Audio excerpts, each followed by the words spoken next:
Plus vous courez après son attention, moins il vous voit. Plus vous ajustez chaque mot, chaque geste, chaque silence pour capter son regard, plus il semble s'éloigner, comme une ombre fuyante sur les pavés parisiens un soir d'automne. C'est un paradoxe cruel, une vérité que l'on préférerait ignorer, mais qui résonne en nous avec la force d'un écho lointain. Aujourd'hui, nous allons déchirer ce voile d'illusion. Vous ne chercherez plus son attention. Vous allez comprendre comment la provoquer, comment la faire venir à vous. Non par la manipulation, mais par une transformation si profonde qu'elle vous rendra irrésistible. Non pas à ses yeux, mais d'abord aux vôtres. Imaginez la paix de l'esprit quand vous ne vous coucherez plus le soir avec cette question lancinante. Pourquoi ne répond-il pas? Pourquoi ne me voit-il pas? Cette libération est à portée de main, une vérité que les profondeurs de la pensée freudienne nous aident à éclairer. Sigmund Freud a discerné les mécanismes subtils de notre psyché, la danse complexe entre notre désir et la réalité, et il a entrevu cette dynamique fondamentale. L'attention est une énergie qui ne se donne pas, elle se capte, mais pas de la manière que vous croyez. Si cette promesse résonne en vous, si l'idée de reprendre le contrôle de votre propre valeur vous parle au plus profond, alors je vous invite à faire partie de cette communauté qui cherche à comprendre les rouages invisibles de l'esprit. Laissez un pouce bleu si cette quête de soi vous anime. Abonnez-vous pour ne manquer aucune de ces explorations qui changent la donne. Et activez la petite cloche pour que chaque nouvelle vidéo de la pensée de Freud soit une clé de plus pour votre épanouissement. C'est un simple geste, mais c'est aussi le début d'une réciprocité. Vous me donnez votre attention, je vous offre la clarté. Dans les minutes qui viennent, nous allons décrypter les signaux qui vous piègent. Ces erreurs que l'on commet tous sans même s'en rendre compte, nous verrons comment la virée que je vous propose peut inverser complètement la dynamique. Une déclaration finale vous attendra et un rituel, simple mais puissant, que vous ne découvrirez qu'à la toute fin pour sceller cette transformation. Le problème, voyez-vous, n'est pas qu'il ne vous voit pas. Le problème est que vous avez, sans le vouloir, activé ce que j'appelle le paradoxe de l'attention volée. C'est un mécanisme insidieux, une sorte de mirage émotionnel où plus vous focalisez votre énergie sur ce que l'autre pense, ressent ou ne fait pas, plus vous drainez votre propre force vitale, votre propre lumière. C'est comme vouloir remplir une fontaine de la place de la Concorde avec une petite bouteille d'eau que vous iriez puiser dans la Seine. En espérant que le flux remonte vers vous, c'est absurde, épuisant et inefficace. Ce paradoxe est ancré dans notre besoin fondamental de reconnaissance. Nous sommes des êtres sociaux et l'approbation des autres est un baume pour l'âme. Mais quand cette quête devient la boussole exclusive de notre existence, nous perdons le nord. Nous devenons des marionnettes, dont les fils sont tirés par les réactions ou l'absence de réaction de l'autre. Vous avez peut-être déjà ressenti cette sensation, cette urgence silencieuse qui vous pousse à vérifier votre téléphone, à relire ce message, à imaginer 1000 scénarios pour comprendre pourquoi il ne répond pas. C'est le symptôme le plus évident du paradoxe de l'attention volée. Vous avez transféré le centre de votre univers émotionnel à l'extérieur de vous-même. C'est une danse familière, n'est-ce pas? Celle où l'on se sent vulnérable, où l'on se penche en avant, offrant un peu de soi-même, et l'autre, inconsciemment ou non, recule. Prenons l'exemple de Sophie, une jeune femme brillante de Lyon, passionnée par l'art, mais qui se sentait invisible aux yeux de son compagnon. Elle passait des heures à préparer des dîners élaborés, à choisir des sorties culturelles, à lui envoyer des messages attentionnés, espérant une étincelle de reconnaissance. Le conflit naissait de son besoin insatiable d'être vue et de la réponse tiède qu'elle recevait. Elle cherchait à remplir ce qu'elle percevait comme un vide en elle, avec son attention à lui. Plus elle essayait, plus il devenait distant, absorbé par ses propres centres d'intérêt. Elle se sentait épuisée, résignée et surtout, pas assez. Elle s'est même surprise à s'habiller différemment, à changer de coiffure, non pas pour elle, mais pour capter son regard. Un regard qu'elle pensait avoir perdu. Le mécanisme caché, c'est que l'attention n'est pas une ressource que l'on mendie. C'est une énergie qui jaillit naturellement de la valeur que l'on s'accorde. Et c'est précisément ce que nous allons reconstruire ensemble. Parce qu'il y a un détail que presque personne ne perçoit. Une nuance capitale qui change tout. Je vous la montre juste après. Ce détail, c'est que l'attention que vous cherchez désespérément à l'extérieur est en réalité un reflet de l'attention que vous avez cessé de vous accorder à vous-même. C'est ce que j'appelle le syndrome du miroir inversé. Vous cherchez votre reflet, votre valeur, non pas dans votre propre regard, mais dans les yeux de l'autre. Chaque message envoyé, chaque silence reçu devient un test de votre propre dignité. Vous relisez, vous analysez, vous vous torturez, non pas pour comprendre l'autre, mais pour évaluer votre propre valeur à travers sa réaction. C'est ce qui vous pousse à relire vos messages, encore et encore, à traquer le vu, à vous demander pourquoi il ne répond pas. Vous avez confié votre estime à un miroir externe, et ce miroir ne reflète pas toujours ce que vous espérez.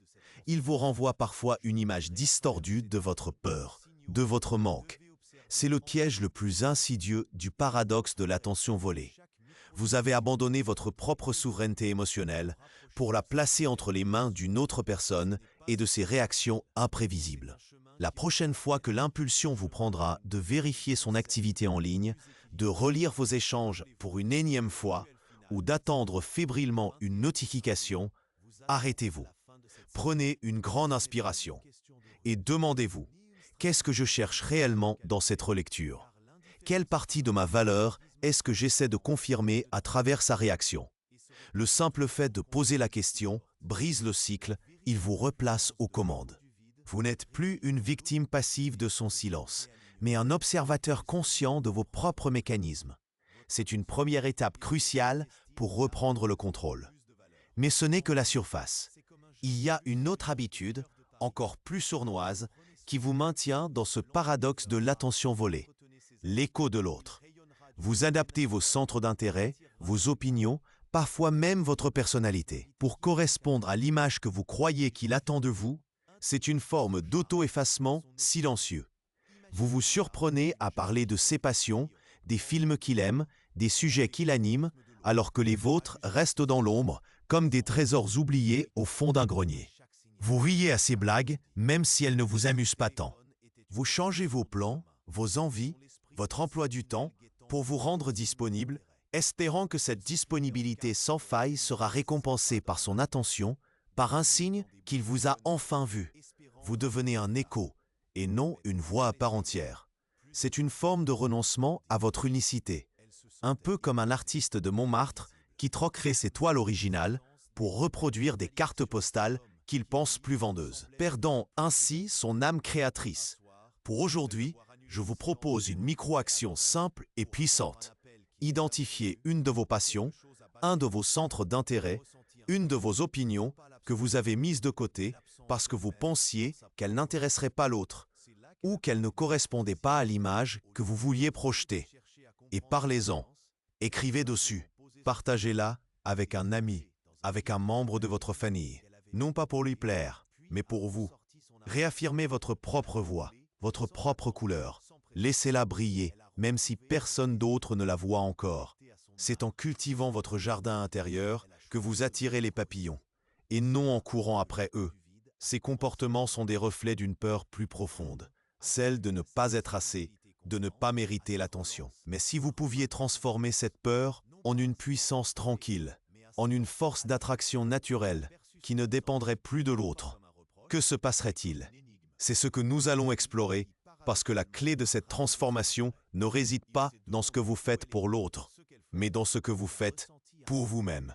Si l'une de ces vérités a résonné en vous, si vous sentez que quelque chose est en train de basculer, alors je vous demande un simple geste. Laissez un commentaire ci-dessous avec le mot « clarté ». Je lirai chacun de vos messages, parce que c'est dans cette reconnaissance mutuelle que nous avançons, main dans la main, vers une compréhension plus profonde de notre psyché. Et n'oubliez pas, la phrase ancre est le rituel final, celui qui scellera cette transformation. Vous attendent à la fin de cette exploration. Ils sont la clé pour ancrer définitivement ce changement. Cette transformation, elle commence par un changement radical de perspective, une inversion de la logique que la société nous a parfois enseignée. Car la peur de ne pas être assez, cette angoisse sourde qui nous pousse à nous effacer, à nous adapter, à chercher l'écho de l'autre, se manifeste aussi d'une manière encore plus pernicieuse par l'offrande perpétuelle. C'est le troisième signal de ce paradoxe de l'attention volée. Et il est peut-être le plus difficile à démasquer, car il se drape souvent des atours de la générosité, de l'altruisme. Vous vous donnez sans compter, vous vous pliez en quatre, vous sacrifiez vos propres besoins, vos propres désirs pour répondre aux siens. Vous annulez vos rendez-vous entre amis pour être disponible au cas où. Vous proposez votre aide pour des tâches qui ne vous incombent pas. Vous écoutez ces problèmes pendant des heures sans jamais évoquer les vôtres. C'est comme une danse silencieuse où vous faites tous les pas, espérant qu'ils vous rejoignent sur la piste. Vous croyez qu'en étant indispensable, en étant toujours là, toujours prêt à tout, vous allez enfin mériter cette attention, cette reconnaissance qui vous manque tant. Vous vous dites que si vous lui offrez tout de vous-même, il ne pourra pas vous ignorer. Pensez à Léa, cette jeune femme de Bordeaux qui chaque week-end sacrifiait ses projets personnels, ses envies de flâner dans les vignobles ou de lire sur les quais pour s'adapter au planning incertain de son compagnon. Elle se rendait disponible, espérant une invitation, un moment partagé. Mais le plus souvent, elle se retrouvait seule, avec le sentiment amer d'avoir mis sa vie en pause pour une promesse non tenue. Elle s'épuisait à anticiper ses désirs, à lui faciliter la vie, à être la personne parfaite qui ne demande rien et donne tout. Et pourtant, plus elle donnait, plus elle se sentait vidée, et plus l'autre semblait prendre son dévouement pour acquis, sans même le remarquer. Elle était devenue une présence constante, mais une présence sans poids, sans mystère, sans l'éclat de sa propre vie. C'est l'essence même de l'offrande perpétuelle. Vous devenez une ressource inépuisable, mais non une personne désirable. Comment percevez-vous cela en vous? Peut-être ressentez-vous une lassitude profonde, une frustration silencieuse. Vous avez l'impression de donner sans recevoir, de vider votre propre coupe pour remplir celle de l'autre. Vous vous sentez invisible, ou pire, utilisé, malgré vos bonnes intentions. L'amertume s'installe, et avec elle, le ressentiment. Mais une part de vous continue, par habitude, par peur de ce qui se passerait si vous arrêtiez, par cette croyance tenace que votre valeur dépend de votre utilité à l'autre. C'est une prison dorée que l'on construit soi-même, brique par brique, avec chaque sacrifice. Pour briser ce cycle, l'action est simple, mais elle demande un courage immense. Aujourd'hui, identifiez une situation, une habitude, où vous avez tendance à vous offrir sans retenue, à donner plus que ce qui est sain ou réciproque. Cela peut être une proposition d'aide que vous ne voulez pas vraiment faire, un engagement que vous prenez par obligation, ou même un simple oui que votre cœur murmure non. Et pour une fois, choisissez de ne pas le faire.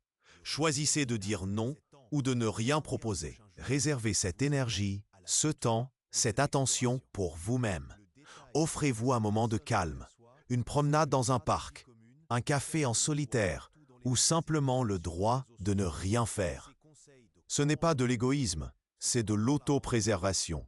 C'est le premier pas pour réaffirmer que votre temps, votre énergie, votre présence ont une valeur intrinsèque, indépendante de ce que vous en faites pour l'autre.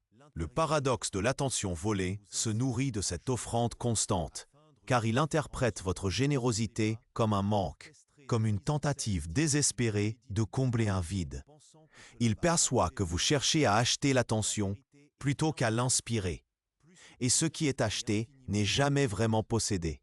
C'est une danse déséquilibrée où l'un donne trop et l'autre prend sans mesure, non pas par méchanceté, mais parce que vous avez inconsciemment établi ce modèle. Ce n'est pas à lui de deviner vos limites, c'est à vous de les poser. Mais comment faire pour que cette valeur soit non seulement reconnue, mais désirée? Comment passer de l'offrande à l'attraction? Il y a une distinction fondamentale entre le besoin et le désir, une nuance que la plupart des gens ignorent. Et c'est là que réside la véritable clé pour inverser la dynamique. Une clé qui va bien au-delà de ces micro-actions. Je vous la révèle juste après. Et n'oubliez pas, cette transformation culmine avec une phrase ancrée et un rituel puissant qui vous attendent pour sceller ce nouveau chapitre de votre vie. La distinction fondamentale entre le besoin et le désir, c'est la différence entre une main tendue qui mendie et une présence qui irradie. Quand vous agissez par besoin, c'est une énergie qui repousse. Vous signalez inconsciemment une carence, un vide à combler, et l'autre le perçoit comme une pression, une exigence silencieuse. C'est comme un parfum trop entêtant. Au lieu d'attirer, il sature l'air et donne envie de s'éloigner. Votre énergie n'est plus une invitation, mais une quête. Le désir, lui, naît d'une toute autre source.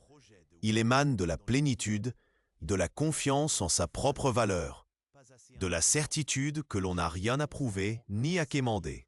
C'est une force d'attraction subtile, un appel silencieux qui ne force rien. Pensez à l'élégance parisienne, cette capacité à être remarqué non par l'exubérance, mais par une posture, un regard, un je ne sais quoi qui suggère une richesse intérieure, une vie pleine et autonome.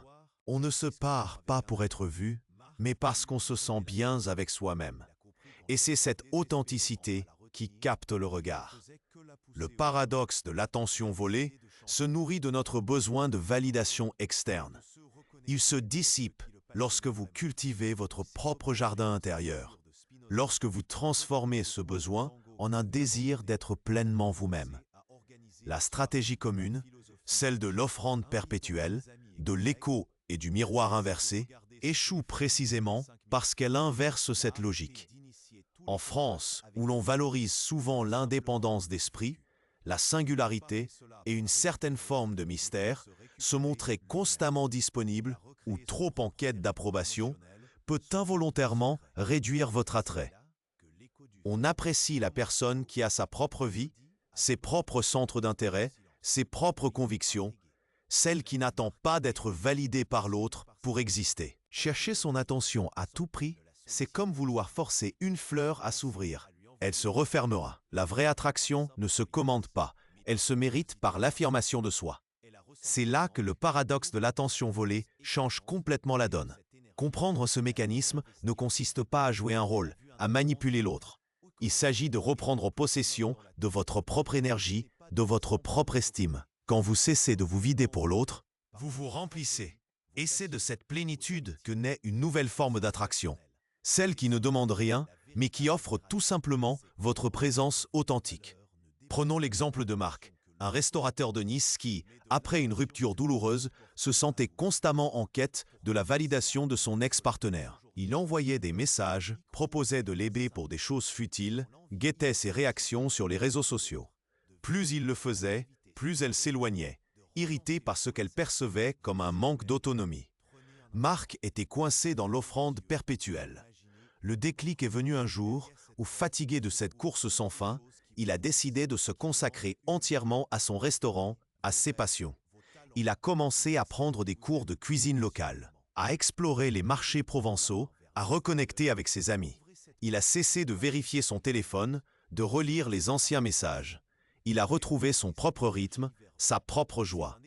Et curieusement, c'est à ce moment-là que son ex-partenaire a commencé à le recontacter, intriguée par son absence, par cette nouvelle énergie qu'elle percevait. Elle ne cherchait plus à le fuir, elle cherchait à comprendre ce qui se passait. Le déséquilibre s'était inversé, non par calcul, mais par une reconnexion profonde à soi. Cette virée, cette transition de la carence à la plénitude, c'est le cœur de notre exploration. Ce n'est pas une question de devenir indifférent, mais de devenir indépendant. Indépendant de l'approbation, du regard, de la réaction de l'autre. C'est choisir de se suffire à soi-même, non par arrogance, mais par une saine estime de soi. Pour commencer à appliquer cela dès maintenant, je vous propose une micro-fermeture. Chaque fois que vous ressentez cette impulsion de chercher son attention, de faire quelque chose pour lui dans l'espoir d'une réaction, arrêtez-vous un instant. Prenez conscience de cette impulsion. Puis, au lieu de la suivre, déplacez cette énergie vers vous-même. Faites une seule chose, même minime, qui vous nourrit, qui vous fait du bien, qui réaffirme votre propre présence. Cela peut être boire un verre d'eau consciemment, regarder par la fenêtre pendant 1 minute, écouter un morceau de musique que vous aimez ou simplement respirer profondément. L'objectif est de rediriger l'énergie vers votre propre centre, de vous rappeler que vous êtes la source de votre propre valeur. N'oubliez jamais que la phrase Ankora et le rituel qui scelleront cette transformation vous attendent dans les derniers instants de cette vidéo. Ils sont la clé pour ancrer définitivement ce changement profond. Mais êtes-vous prêt à voir non seulement ce que vous perdez en cherchant, mais surtout ce que vous gagnez en vous trouvant? Ce que vous gagnez en vous trouvant est bien plus précieux que toute attention mendiée. C'est une souveraineté intérieure, une force tranquille qui ne dépend de personne d'autre que vous-même. Mais pour y parvenir, il nous faut démasquer un dernier piège du paradoxe de l'attention volée. Une ruse subtile de notre psyché qui nous pousse à nous cacher derrière une image, une façade. J'appelle cela l'illusion de la scène. L'illusion de la scène, c'est ce besoin inconscient de mettre en scène votre vie, vos réussites, vos joies, parfois même vos peines. Non pas pour partager authentiquement, mais pour impressionner, pour provoquer une réaction, une reconnaissance de sa part. Chaque publication sur les réseaux sociaux, chaque anecdote racontée lors d'une soirée entre amis est inconsciemment calibrée pour susciter son intérêt, pour lui montrer que vous êtes digne de son attention, que votre vie est riche et captivante. Vous devenez votre propre metteur en scène et votre existence un spectacle permanent dont il est le public le plus important. C'est comme un artiste de rue sur la place du Tertre qui adapte son numéro non pas pour l'art, mais pour capter le regard d'une seule personne dans la foule, perdant ainsi sa spontanéité, sa véritable passion. Comment percevez-vous cette illusion en vous-même?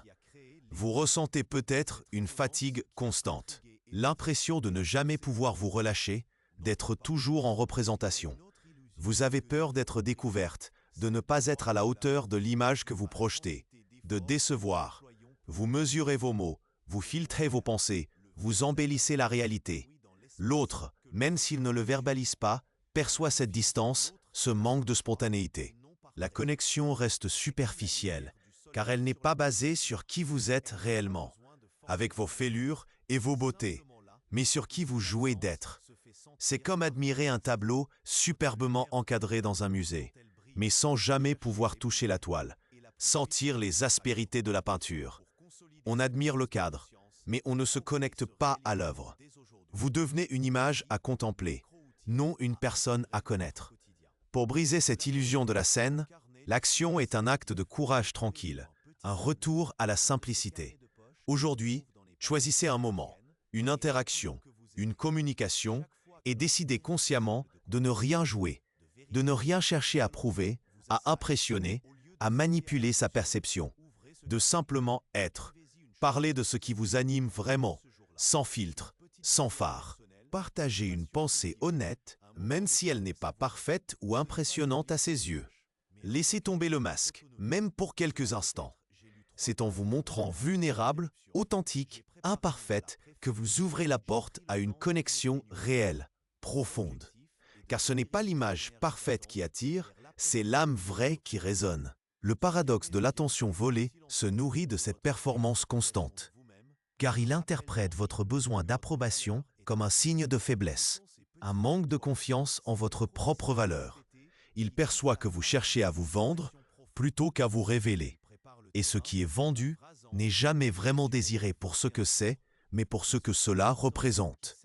C'est une danse déséquilibrée où vous dansez seul sur scène, espérant des applaudissements, tandis que l'autre reste dans l'ombre, observant, souvent indifférent. Ce n'est pas à lui de deviner votre authenticité, c'est à vous de la laisser jaillir. Cette capacité à vous montrer tel que vous êtes, sans artifice, est la fondation d'une attraction saine.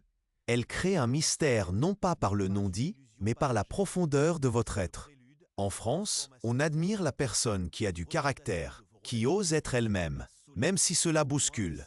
C'est une forme de liberté qui inspire le respect. Se cacher derrière une scène, c'est renoncer à cette liberté, c'est s'enfermer dans une prison dorée de la performance. Mais comment passer de cette performance constante à une présence magnétique, authentique et désirable? Comment faire en sorte que l'autre ne se contente pas d'admirer votre scène, mais qu'il ait envie de vous rejoindre, de découvrir les coulisses de votre véritable être? Il y a une distinction fondamentale entre être vu et être ressenti. Une nuance que la plupart des gens ignorent. Et c'est là que réside la véritable clé pour inverser la dynamique. Une clé qui va bien au-delà de ces micro-actions. Je vous la révèle juste après. Et n'oubliez pas, cette transformation culmine avec une phrase ancre et un rituel puissant qui vous attendent pour sceller ce nouveau chapitre de votre vie. La distinction entre être vu et être ressenti est celle qui sépare l'apparence de l'essence, le spectacle de la vibration. Être vu, c'est exister par le regard de l'autre, c'est dépendre de son approbation, de sa réaction. C'est le piège de l'illusion de la scène où vous adaptez votre rôle pour plaire, pour impressionner, pour maintenir une image. Mais ce qui est vu peut être oublié. Ce qui est mis en scène peut être percé à jour. L'attention que vous obtenez ainsi est fragile, superficielle, toujours à reconquérir. Être ressenti, c'est tout autre chose. C'est irradier une énergie qui émane de votre authenticité, de votre plénitude, de la certitude tranquille que votre valeur n'est pas négociable. C'est créer un champ magnétique autour de vous, une aura de confiance et de sérénité qui attire sans effort. L'autre ne se contente plus de vous regarder, il vous perçoit, il ressent votre présence, votre force intérieure, votre singularité. Ce n'est plus une question de performance, mais de résonance. Le paradoxe de l'attention volée se dissout lorsque vous cessez de chercher à être vu pour commencer à être ressenti. Cette inversion de dynamique, cette capacité à attirer plutôt qu'à courir, ne se construit pas en changeant l'autre, mais en vous reconnectant à vous-même, à cette source intérieure de valeur. C'est la plus grande vérité que la pensée de Freud nous offre. Notre ego, notre moi profond, est la fondation de toute relation saine. Quand il est fort, ancré, il n'a plus besoin de validation externe. Il rayonne. Et c'est ce rayonnement qui vous rend irrésistible, non pas par manipulation, mais par authenticité. Alors pour sceller cette transformation, pour ancrer cette nouvelle réalité en vous, je vous offre cette phrase ancre, à répéter, à ressentir, à incarner. Je suis ma propre valeur, ma propre source. C'est une déclaration simple, puissante, qui vous replace au centre de votre univers émotionnel. Elle n'est pas une affirmation vide de sens, mais le point de départ d'une nouvelle hygiène psychique. Pour la vivre pleinement, je vous invite à découvrir le rituel du miroir intérieur.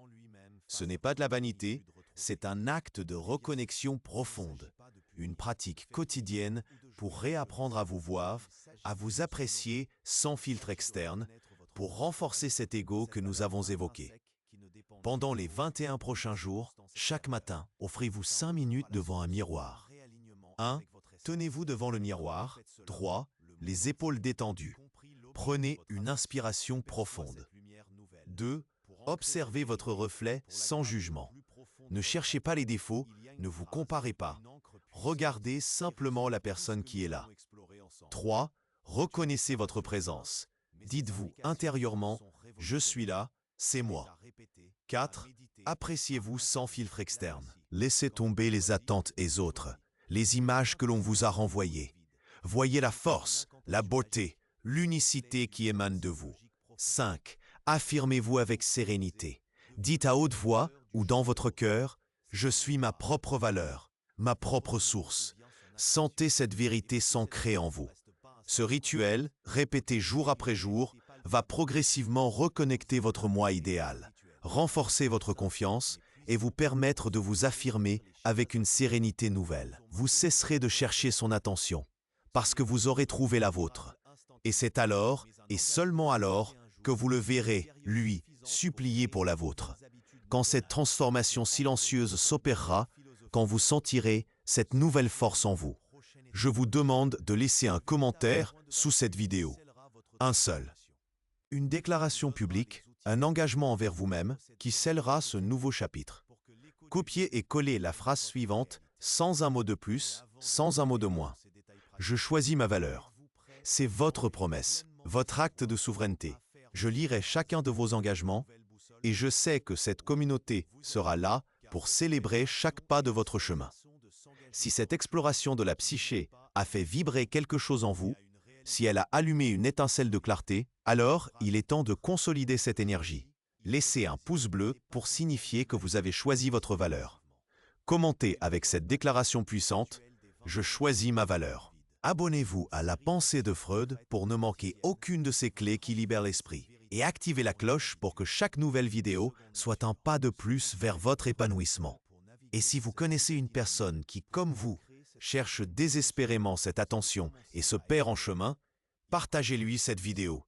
Offrez-lui la possibilité de cette même libération. C'est un acte de générosité qui part de votre propre force. Cette exploration de notre psyché freudienne est loin d'être terminée. Nous verrons bientôt comment identifier les mécanismes de défense qui vous piègent, ces ruses inconscientes qui vous empêchent d'être pleinement vous-même, et comment les déjouer pour vous libérer. Puis nous plongerons dans l'art de la sublimation, cette capacité alchimique à transformer la douleur du désamour, de la non-reconnaissance, en une force créatrice inattendue, pour que chaque épreuve devienne un tremplin vers une vie plus riche et plus authentique. Ces vidéos apparaîtront à l'écran dans un instant, ne manquez pas cette suite. Mais pour l'heure, êtes-vous prêt à voir comment nos propres défenses, invisibles et puissantes, nous maintiennent prisonniers de nos peurs les plus profondes, nous empêchant d'attirer ce que nous désirons vraiment?